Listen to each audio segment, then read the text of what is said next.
Some people seem to know their purpose. They know it at 10 years old, and they never waver. It takes some of us longer, and some still search deep into their retirement.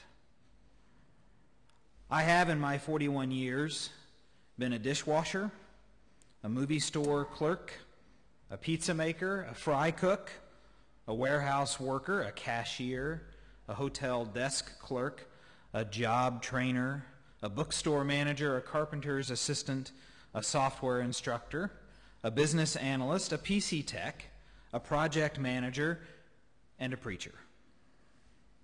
But I have never considered myself a prophet. Well, prophetic at times, but certainly not full-time.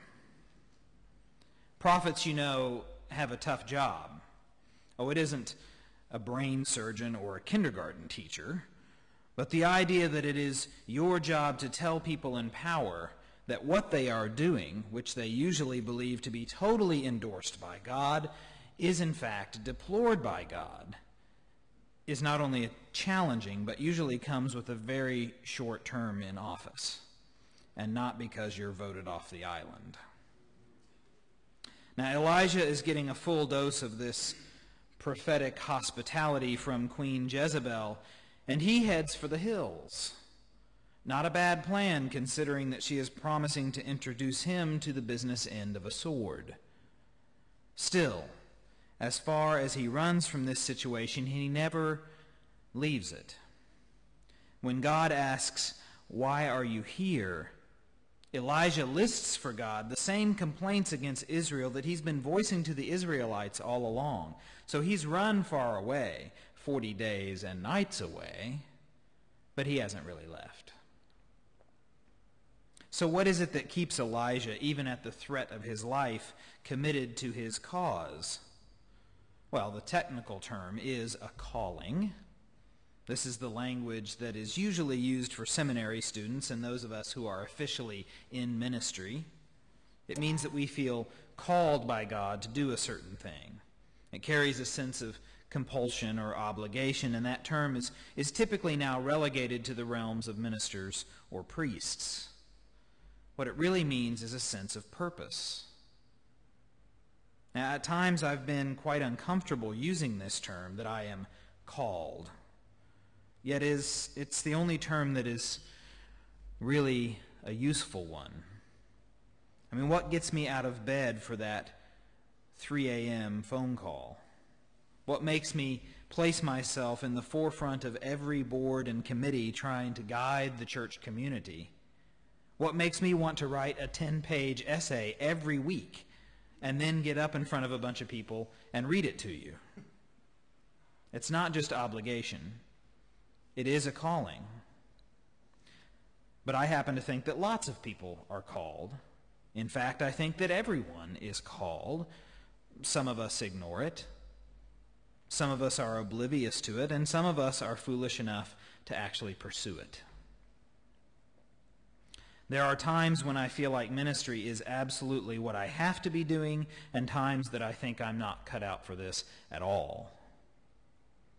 If we're really fortunate, our calling and our profession are at least parallel and sometimes even synonymous, but quite often our sense of purpose doesn't coincide with what we are doing, and God, in her infinite wisdom, seems to leave that little conundrum to us to live in our lives with.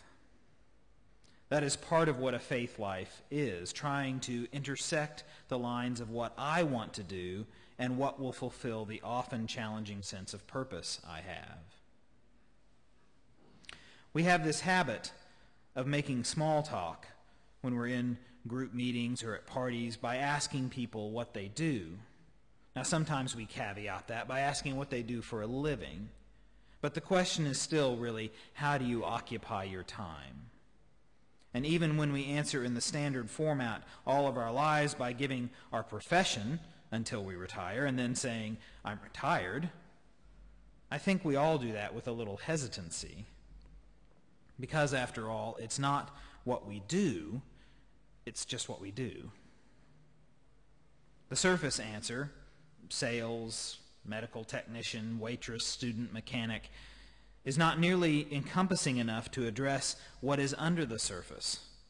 I seek, I wonder, I sing, I raise and nurture things. I love, I connect, I learn.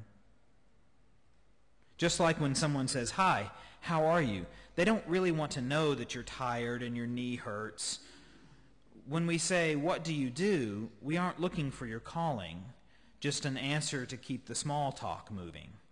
That's why it's called small talk. It's about small things.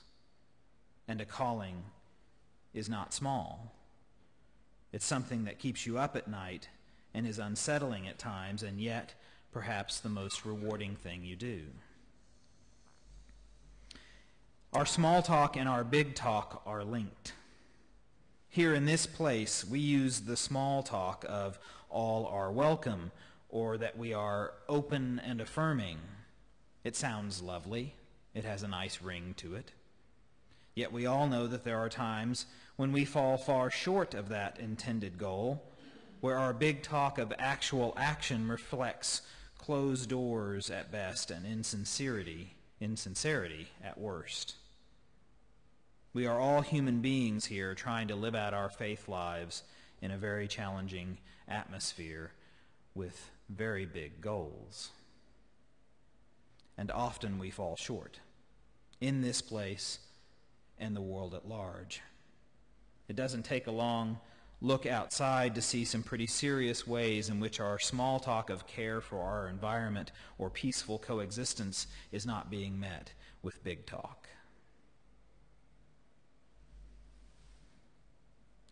In the meeting on Tuesday, we discovered that the acoustic study of this place here, this sanctuary, revealed that we have about 20 decibels of ambient noise going on at any time.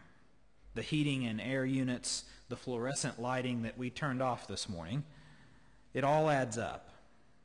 The human ear needs about 11 decibels over ambient noise in order to hear a phrase or note clearly. That's why when I whisper into the mic, you may or may not hear this clearly, because it is less than the 11 decibels over the ambient noise. Maybe that's how we think big talk needs to be, loud. So when the diagnosis comes, or the pink slip, or the anxious moments of our lives rise to flood stages, when we fail miserably to uphold any of our promises, any of that small talk, that's when we expect the hurricane winds and the earthquakes, the raging fires. Big talk is supposed to be loud, right? It's supposed to be miraculous and awe-inspiring. Yet God comes at this biggest moment in Elijah's life way below the decibel threshold. God is quietly present, maybe in ways that Elijah doesn't even realize quickly. And when he finally hears it, he covers his own mouth. I mean, you don't get to be a good prophet without knowing when to preach and when to be quiet. And when you actually realize that you are experiencing God, often silence is the best response. Elijah is looking for a way out of the stress, and yet the big answer screams at him with his silence. Elijah, bless his heart, he really doesn't get it in this passage. When God asks him what he is doing on this mountain so far away from his work, Elijah answers the same thing twice, even after the special effects show, followed by that still small voice, even after the hurricane and fire with no presence of God, followed by a quiet stillness. Elijah answers the same thing. He has big problems, but he's looking for small answers. And the truth is that we all at times encounter resistance in our life in lots of different forms. Now, granted, it usually doesn't come in the form of death threats, but our existential existence is often threatened by the wide gap between what we are called to do and what we want to do. Our loyalties can be tested, our priorities skewed, and often we are trapped between what is right and what is easy.